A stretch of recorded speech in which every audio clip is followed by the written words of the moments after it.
Hi, everyone. It's absolutely wonderful to be with you. I'm Adrian Groenewald, and with me also Dr. Kirk Young, all the way from Western New York. And today we have a very special interview. We'll tell you about it in a moment. This is Me Vision Academy. We're presenting a special award of successful leadership to James Ritchie in Utah at the moment, in the US. And after that, we'll do an interview with him on the very reasons for the award. Very quickly, our vision is to find 30,000 successful leaders by 2030 in the US and to mobilize them also in other countries, 30,000 per country, and also by organizations, sectors, and levels. So it's easy to find the leaders at the top. It's not always that easy to find the leaders that are scattered across organizations, but we want to find at least 30,000 in the US by 2030. And today is the beginning of our search in the US, this mighty US that must have many, many great leaders, of course. Um, Today, we recognize and celebrate the founder of Ritchie Group. I think he'd be the first to acknowledge that he couldn't receive an award like this, which is very deserved, if he didn't have leaders on various levels of the organizations that he built. So it wasn't just him. He had lots of leaders who followed in his footsteps, learned from him, and learned from one another.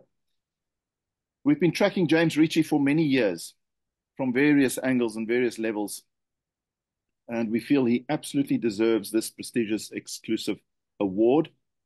He's got some family members joining us, and they are going to sit in for as long as they're able to as we give him the award. I'm going to pin him and also myself and Kirk pin, and then also Kirk there. So that we can all will be participating in the conversation on leadership. James Ritchie is an entrepreneur who retired first time. That's what he's so famous for, at the age of 35, financially independent with 26 successful businesses. And he's been uplifting and leading ever since. He's not young at all anymore, still traveling all over the world in the US, training leaders, transferring his skills, sharing his skills, and just making a massive difference in people's lives. Congratulations, James Ritchie, and you're most welcome. It's a privilege to be with you. Thank you. Nice to be with you. It's been a great memory of many years ago, being in South Africa, especially. That was a great 2 years. Absolutely. And Kirk Young, welcome. It's good to have you from, you say Western New York. I know you're there in the New York side. Yeah, no, it's great to be here. Yeah, absolutely. Glad to be here with James and to learn more about his journey and so forth. Okay, so I'm going to share screen briefly and show the award before we do the actual interview and sort of get some wisdom from James. Let me share the screen. So it's an exclusive recognition of successful leadership awarded to James Ritchie for what? Well, we couldn't list everything here, but at least the following: consistently leading self successfully. He's been very successful at doing that from a very young age, consistently leading people successfully. You can't achieve what he has achieved without leading people and mobilizing and inspiring people. Also, successfully leading as an outstanding entrepreneur in numerous ventures throughout his life. We couldn't mention it. There are so many. Successfully impacting broader society, firstly as a husband, as a father of many children, a grandfather of even more great grandchildren, and then a community leader throughout his life on different continents. And finally, for us, that's something passionate to my heart and Kirk's, is your commitment to mentoring, inspiring future successful leaders. What are we doing as leaders if we're not doing that? And of course, we sign it, and it's Me Vision Academy, a journey to best self. We think that James is a great example of a journey to best self. Let me stop sharing here. James, let's kick off with that first part of the award, which is leading self. What have you learned about leading yourself, the finer elements of leading self as a human being and as a leader? Well, I think I'll have to use my mom and dad probably would be my greatest reference point on that, because it was naturally following in their footsteps. They did that so automatically, and I grew up thinking that was how everybody lived. It's just you got up early in the morning and you went to work and you had to take care of things, and you had problems and you had adversity and you had fires come in your life. You had all kinds of things happen, but that didn't deter the fact that that it was just watching them was an automatic stepping stone to saying that's how you live life. You got to take care of yourself on the first. So, and I'll probably use them as examples of everything. They were so successful in being that kind of people that was natural to follow. When did you discover that everyone's lives are not like that? That's interesting because that is really true. I think you have to leave the nest, I guess, and get out into the world and realize that that isn't the way most people live their life. They depend on other people to self-start them and turn on the clock and get them going. But it was really interesting living with people who started at 4 o'clock every morning and quit at midnight every night and just put a few hours for the church in between. So it was automatic. But you're right, that doesn't exist elsewhere universally. Just for people who will be watching this, James, unpack for us, if you will, someone who leads themselves successfully. What do they look like? Just describe what are the components that you would look at when you say that person leads him or herself successfully. Well, they that's a good question. They get up on their own power. They smile. They address the world automatically because they're just a part of the environment. They've got to make it succeed. If they don't go to work, if they don't get it done, it doesn't get done. And so it becomes an automatic ritual that they just live their life in a way that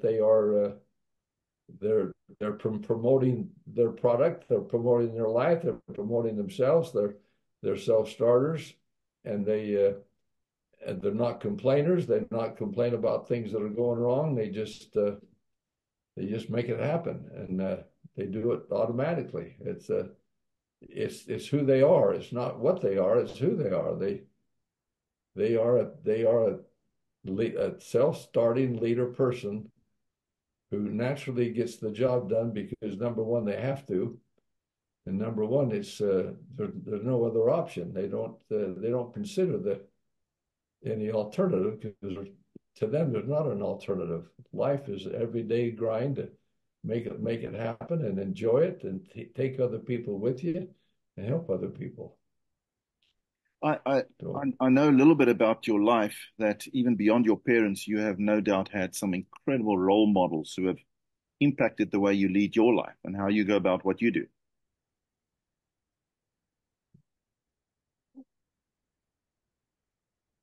you've gone off. We can't hear you. Uh, are we back? Is that better?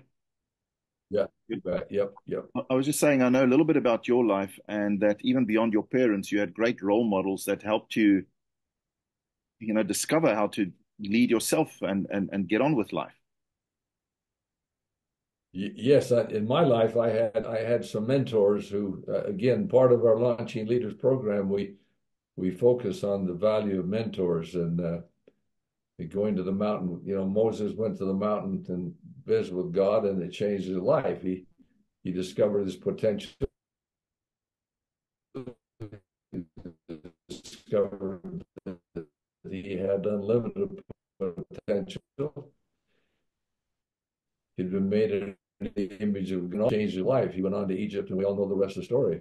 And that's what mentors have done to me. I tell them in my little storybooks I write, I tell about my mentors, my Marion Trees of Life, and my David Haight was my mission president, and some of these key individuals along the way who were successful in their own life, and then were able to, just by being around them, radiate that kind of opportunity that say, hey, you got potential, you can raise up, you can go do something. And thankfully they came along at the crucial times in my life that got me on my mission and that got me through my mission, gave me the formula for success and life. And without them, I tell it so many times, but I tremble to think what my life might have been had I not had some of these key people who came along, my mom, my dad, my brother, my Marion Tree, my mission president, a few others in the mission even,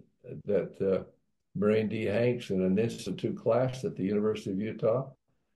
These were key roles by key people who, without which my life would have been dramatically different. James, I mean, if Kirk, if you have a question, you're welcome in a moment. I just want to ask you about overcoming challenges. You know, some people's lives go fine for a while and then they get hit by these tsunamis or these challenges in their lives.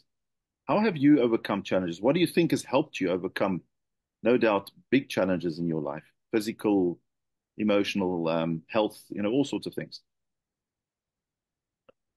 Well, again, you know, I'll be a static repeater, but it's those people who didn't let me feel sorry for myself and didn't let me go to the room and weep and cry about my poor life of having a bad leg and stuttering and a few things in life. They didn't recognize that as a handicap, and therefore they said, hey, you know, you can overcome that, or you can do it in spite of that, or whatever they said, whatever they did.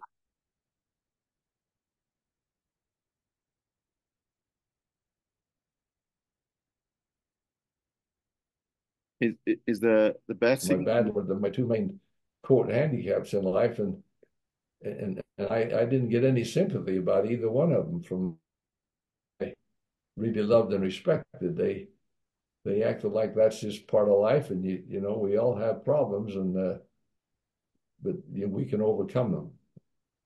James, you just cut out a little bit there.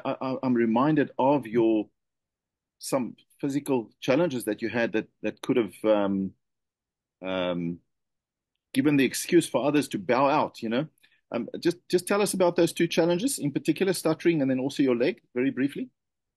I had polio when I was a year old, and I had a bum leg all my life. Still have it. It's still a piece of junk, but it's gone me by for 80 years. But it was, you know, I wanted to be the football player. I wanted to be the captain of the football team and so on. But that was not in the cards, and so I had to live with the fact that that was going to be a challenge, that to be something I would not be able to do, and it would slow me down.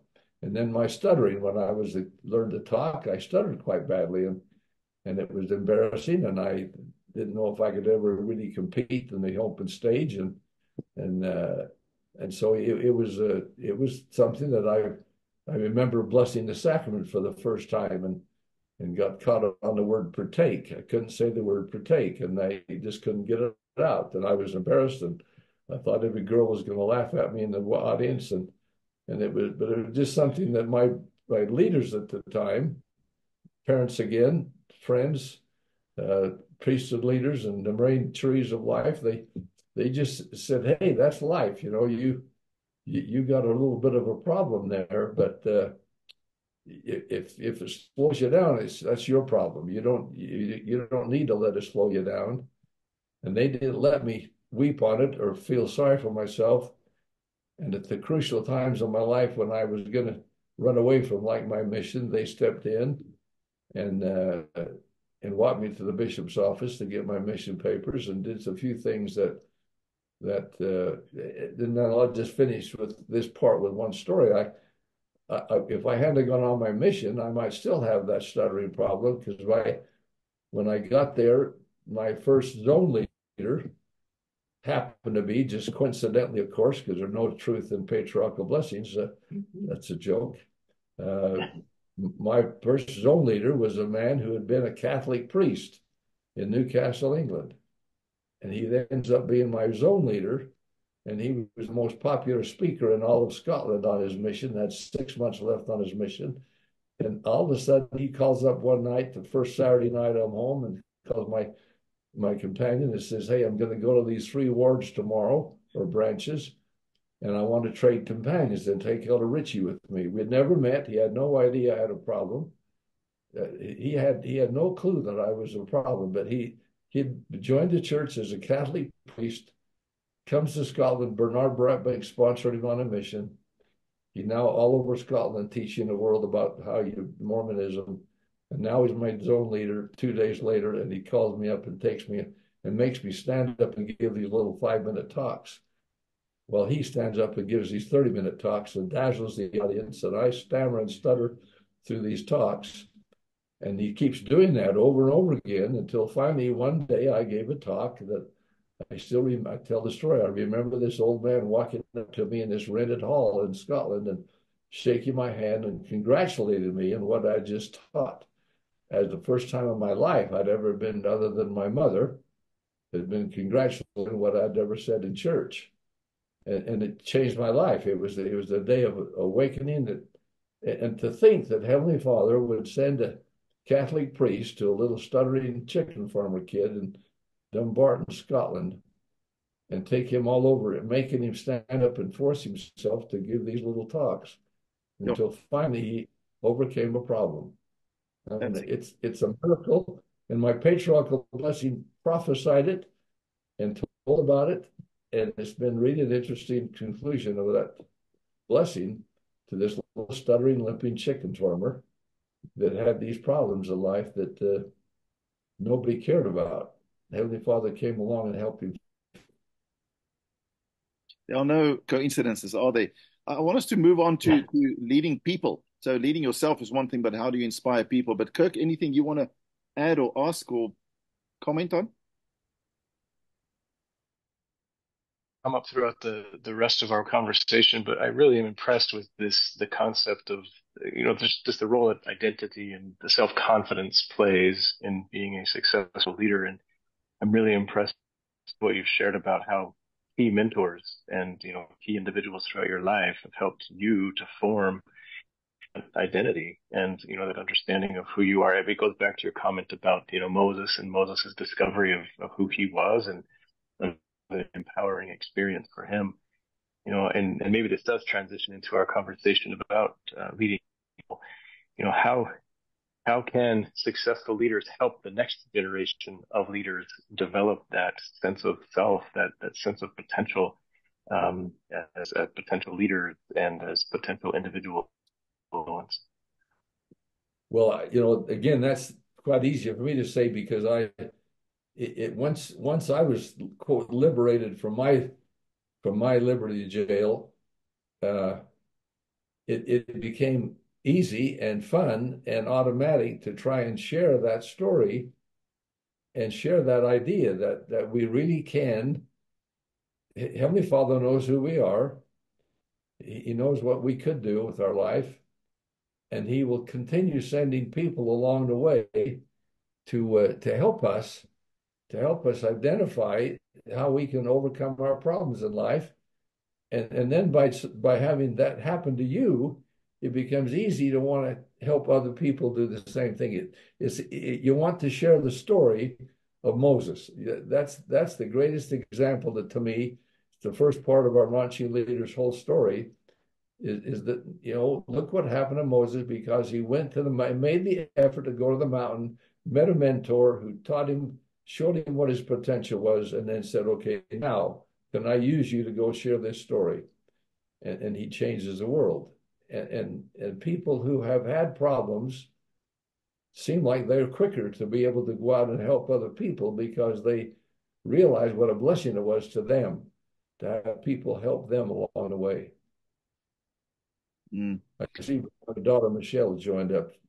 that's right. But We've let her in as well. she's the second daughter, by the way. So Yeah, we've got some family members who are listening in the background. It's so wonderful to have them with us. James, I mean, let's talk a little bit more about inspiring people. I mean, when you're in business and it's hard and it's tough and you've got to make profits and you've got to hold people accountable and you've got to be tough with them, to them at times. And um, how difficult is it, in that environment to do all this, to help them reach their best self? I mean, you grew up and you built a tough lots of different kind of businesses. It was clinical. It was tough. No doubt. I mean, how did you work with people? What was your success? Again, I'll overdo this, but I go back to my mom and dad. But my dad especially was the hardest working, busiest man in Heber. Started at 4 o'clock every day, worked till midnight every day, got up in the middle of the night and rented rooms at the motel and so on. But he had time to stop along the way and visit with people. I still have, he's been gone for 12, 13 years, and I still have people tell me that they remember him stopping by their house and just sitting on the porch and talking to them for a minute about life. And he was a busy man. He didn't have time to do that, but it was just an example of how successful people want to help other people, and they just do it by being friends. They just do it by smiling and by speaking to them and motivating them a little bit. Let me go back and tell a quick story that would kind of exemplify that. The busiest man and the most successful man in Heber City when I was growing up was a man named Gordon Mendenhall. He became mayor eventually, and but he was a business. In fact, eventually I bought his insurance business. But meantime, when I was a kid, he was a really successful, well-dressed, popular man, and I got my name in the newspaper one day. It's a weekly newspaper, and I got my name listed for. I must have got an A in a class or something, but whatever it was, I got my name mentioned. Well, a couple of days later, I got a personal letter from Gordon Mendenhall to this little limping, stuttering chicken farmer kid. Got a personal letter from the busiest man in town, congratulating me on whatever it was I had done, and that lesson never left me. That was between my dad stopping and visiting people on the porch, and Gordon Mendenhall sending me a letter in the mail. I discovered that leaders, if they will do their job as leaders, if they will reach out to people and smile at people and lift people and send a note to them and motivate them some way, they really, that is a really an appreciated talent. It's an appreciated story, and it was just so automatic to me to learn those lessons of watching my dad, Gordon, and others do those things for me and others, that it became automatic. You just say, hey, that's how leaders do. They try to touch other people's lives with simple little ways: a smile, a handshake, a note, a congratulations, and people rise to it. Everybody wants to be appreciated. Kirk, isn't that nice, eh? Despite busyness, you still can focus outward as a leader. I mean, that shows great maturity and spirituality and emotional intelligence, doesn't it? See, Absolutely.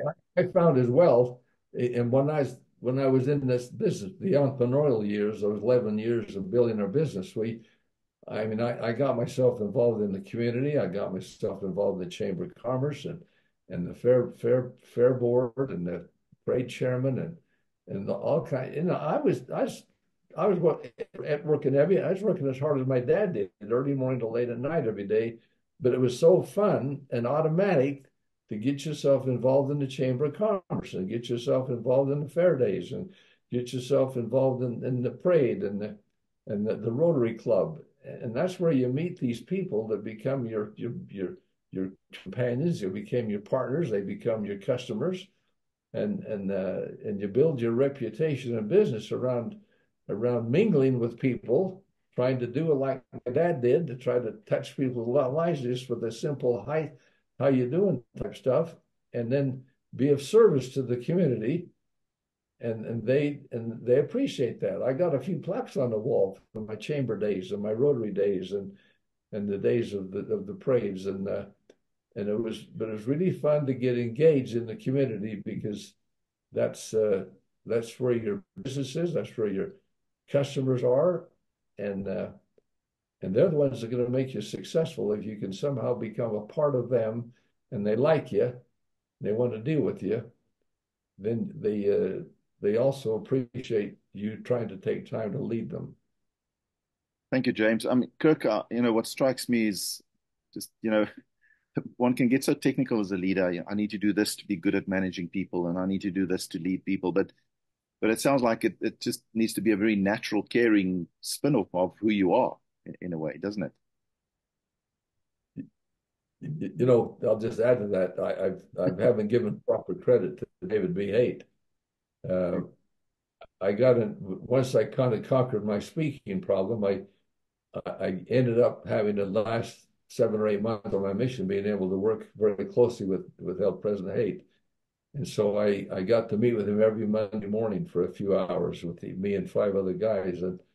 And just to watch that man who had been the mayor of Palo Alto and helped get the temple built in Oakland and just a very strong businessman, owned his own business, and just to be able to sit at the feet of people like that.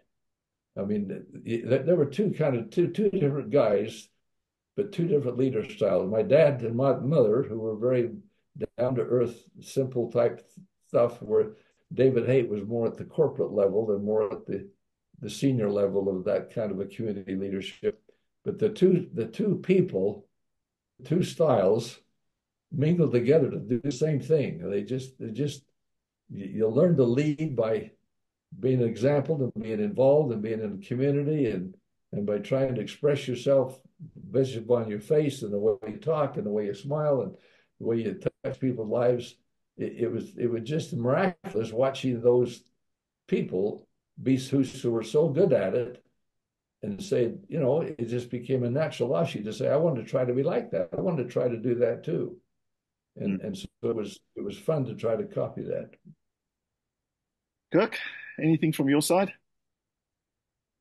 I'm impressed to hear you talk about the commitment and the role that you felt internally toward civic engagement or building your local community. We often talk about the deterioration of communities or a sense of community and the importance of civic engagement. You mentioned the Rotary Club. I'm a member of the board of our local Rotary Club, and we often talk about the challenges we face where we sense less and less civic engagement going on.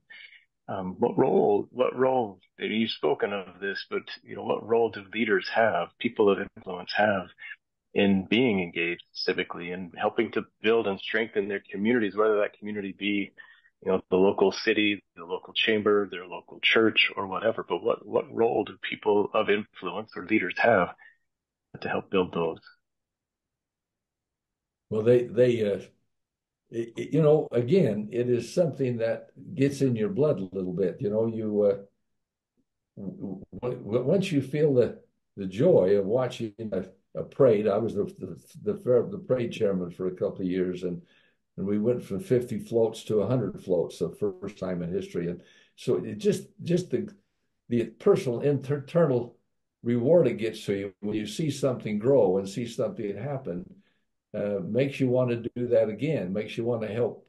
And so then you start trying to do it in the church, and you try to get the people to read the Book of Mormon in 40 days and get to come to the temple everybody one night. And you do these little things you do because you saw what a reward it gives you when you watch a community move and do something better because of you helping them do that. That motivation, that motivation to see that happen is inspiring, and it continues to want you to do it again and again.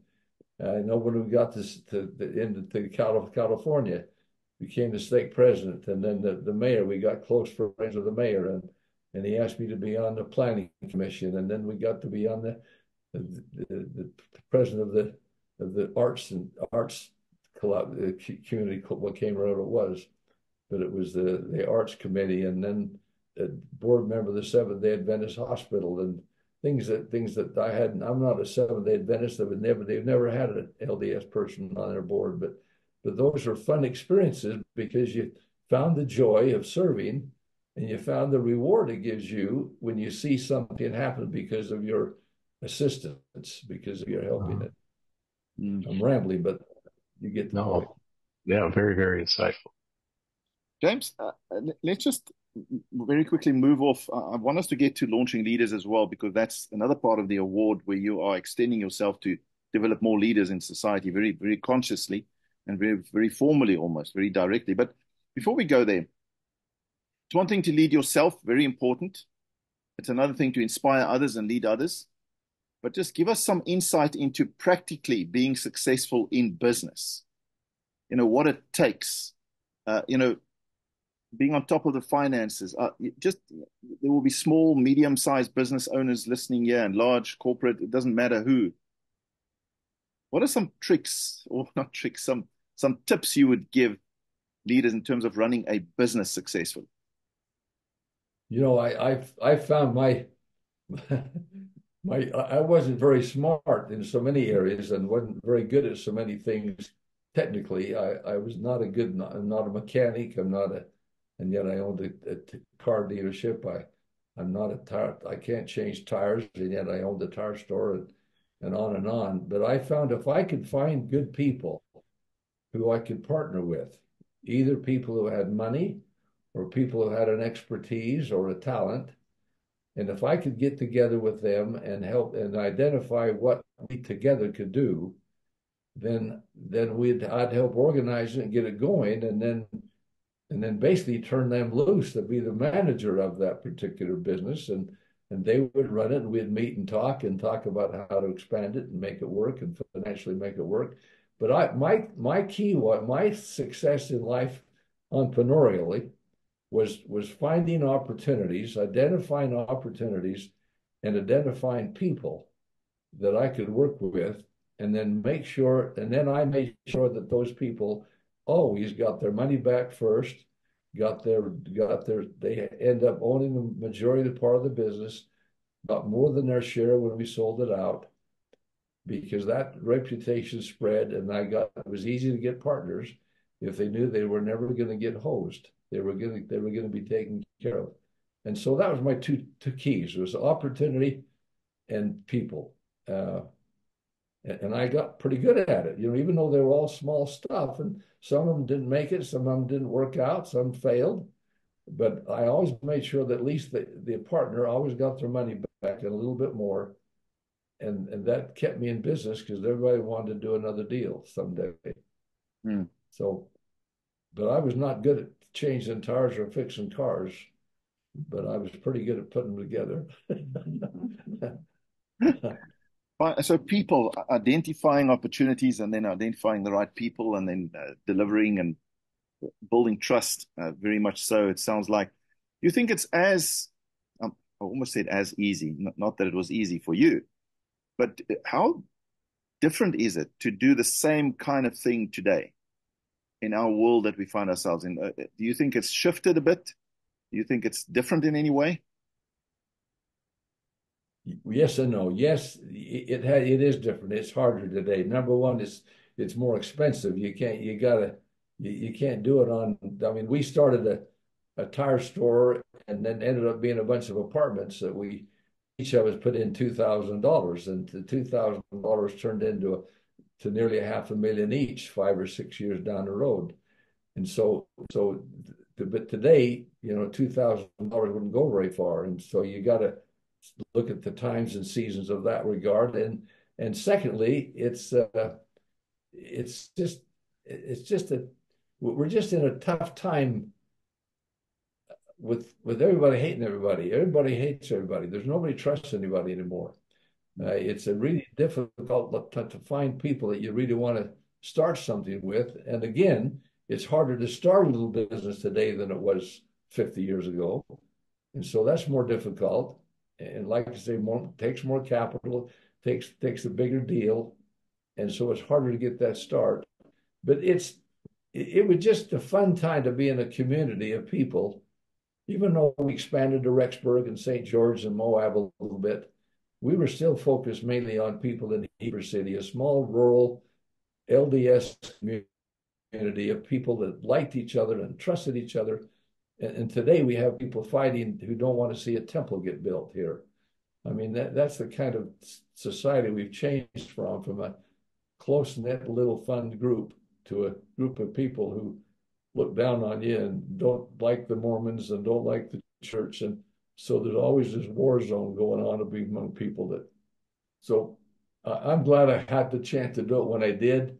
It can still be done today. My boys and my kids, the Ritchie group that you talk about, that's all of our sons and some of our son-in-laws are involved in that, and our whole family's involved in Ritchie Enterprises. We all have ownership in it, and and that's a great fun group to be with because we like each other and we're good partners and I've lost the train of thought where I was going with that. I forgot where I was going with that one. So Well, I think you naturally stuck with the theme. Don't worry. It is more challenging, as you say, but uh, people don't like each other anymore. You're right. I mean, communities all over the world, year two, there's always contention and conflict and just it is a different world that we find ourselves in, but maybe the same character, the same attributes will help one achieve it, but the success is a different it's a different definition.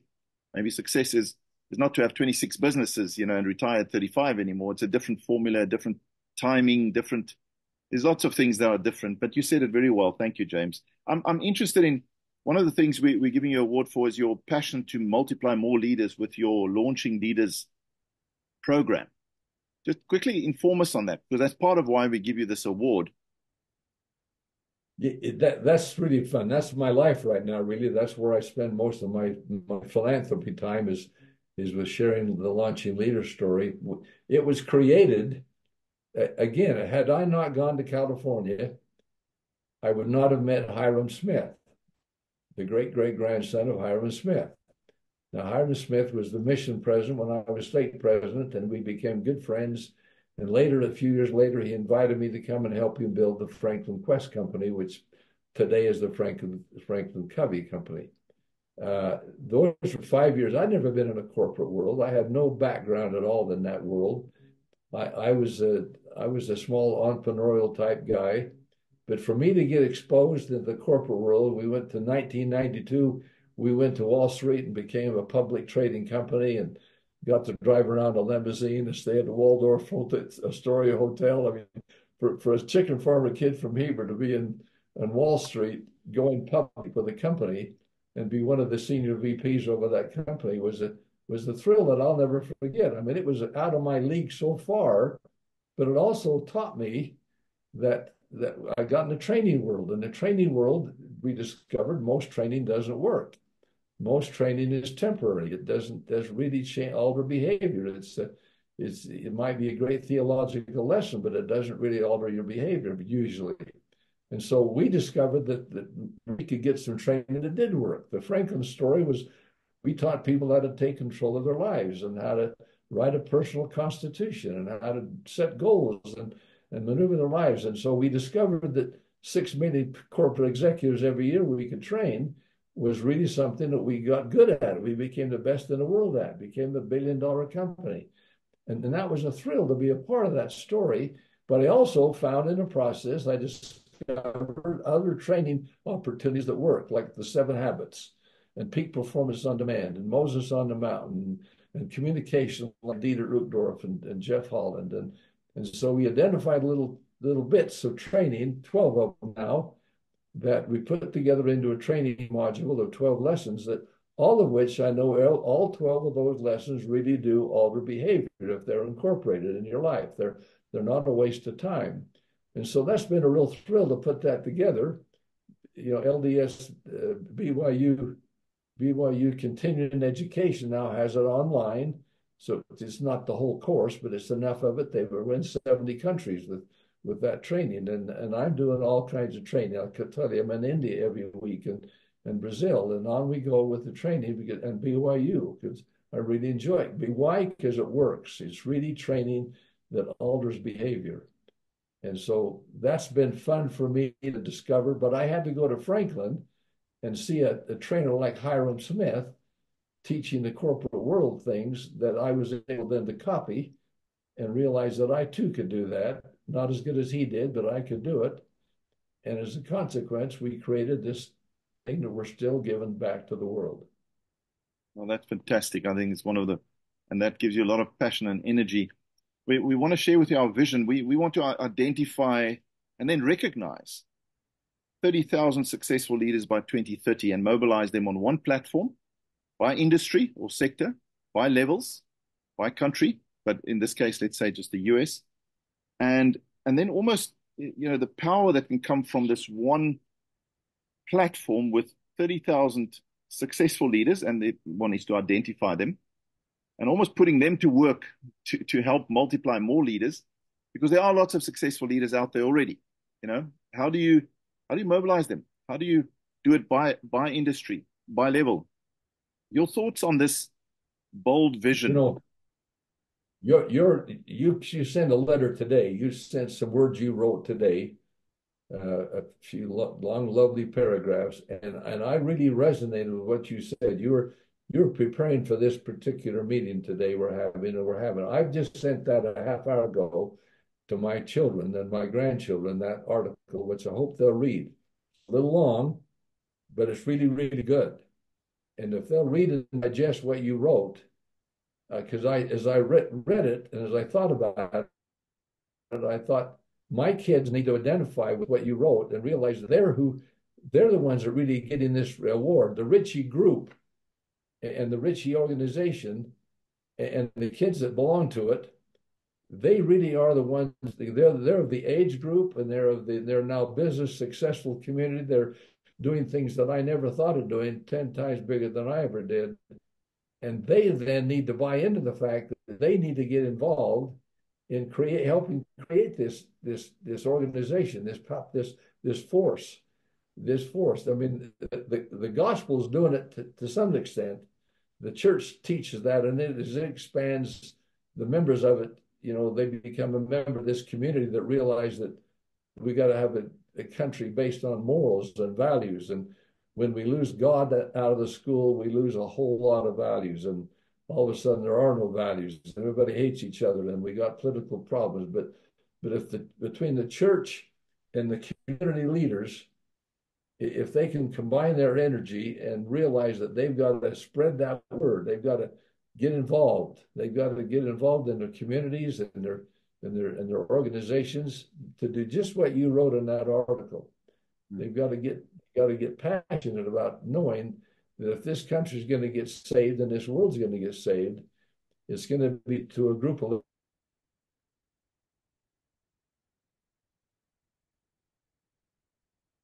force we got that's trying to really do what we need to get done to change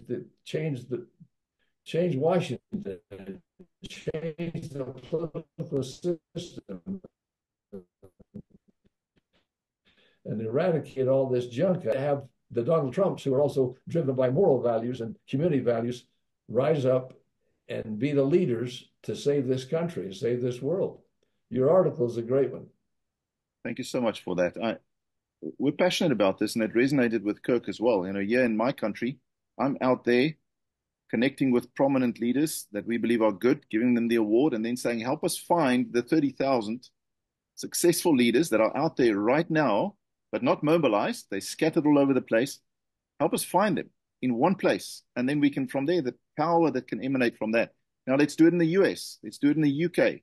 Let's identify the successful leaders, almost the natural leaders, you want to say, those who naturally have become great leaders, and then use that and just blow it up.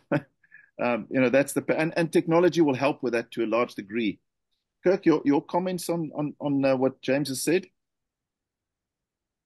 I mean, a very inspirational message, and it resonates so very much with both of us.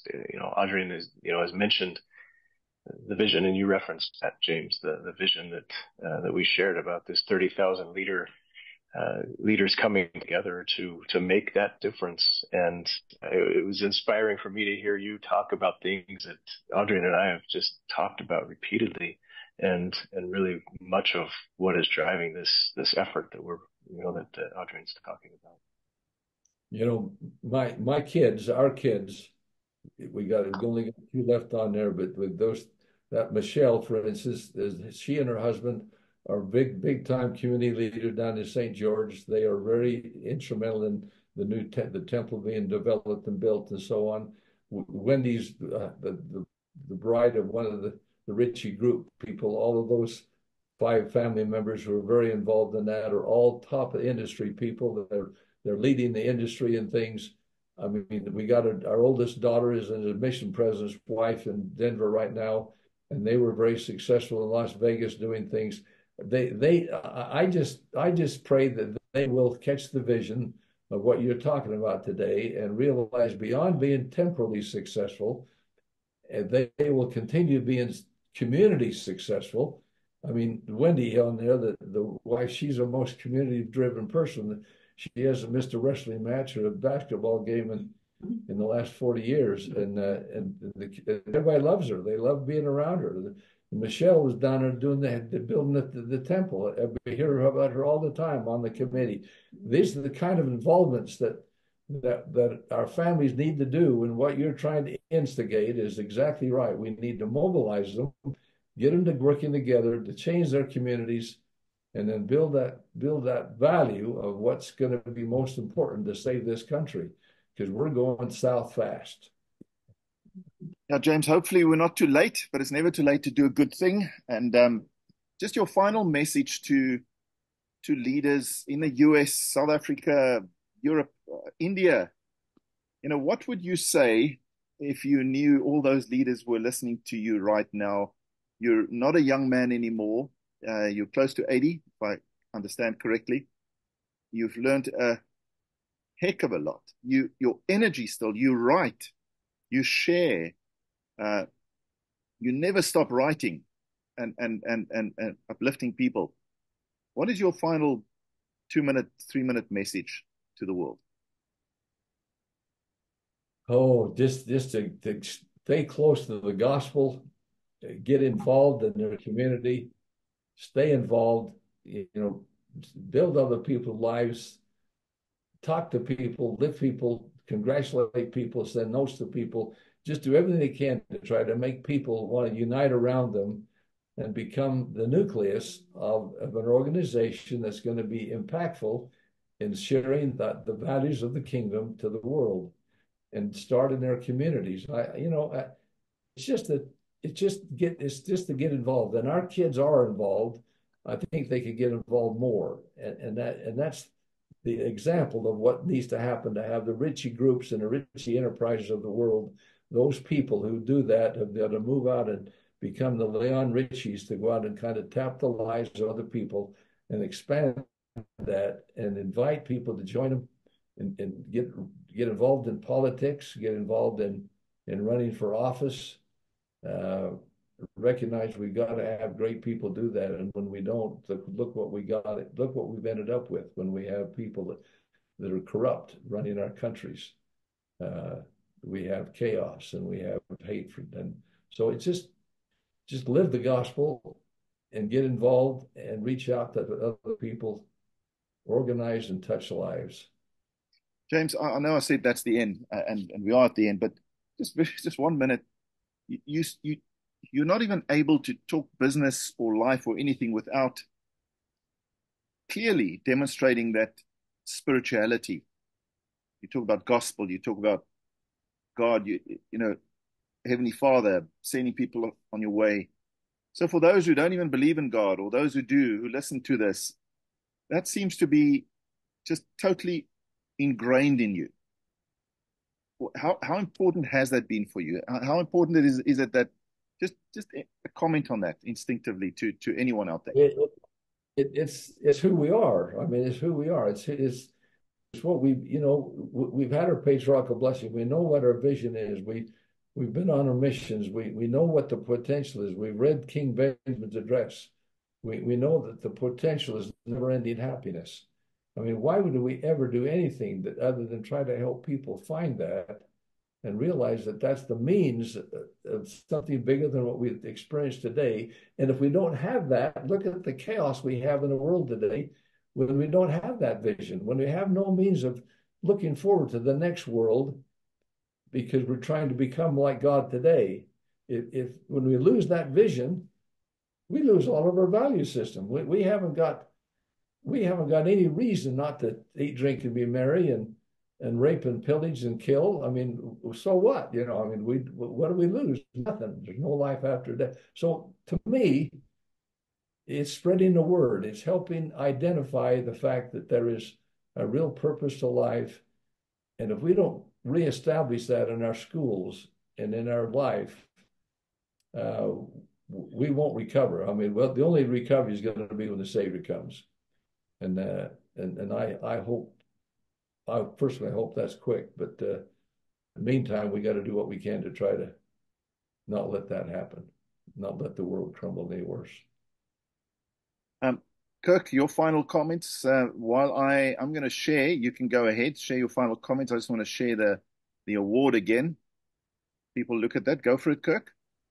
Well, just thank you. This has been a wonderful experience for me today, and boy, the wisdom. I'm here taking notes even as you're talking. Just the wisdom and the experience that you've shared with us, over the many years that you have served as a very successful leader. Um, Many wonderful insights. I thank you for the inspiration and the encouragement to go out and make a difference, to seek to be individuals of influence, to go out and make a difference in our communities, and use those talents or those gifts that we each possess to make our communities a better place. Thank you so much, Kirk. James, thank you. We appreciate you. You are who you are, and you inspire so many people. Um, I want to end off then by maybe moving the pin, um, and then you move the pin. It's been wonderful to be with you, and some family members have left, and some are still here. We really appreciate you, and all the best. Look forward to connecting with you more, and let's find more successful leaders out there and mobilize and just do what we can. We love you and appreciate you. All the best.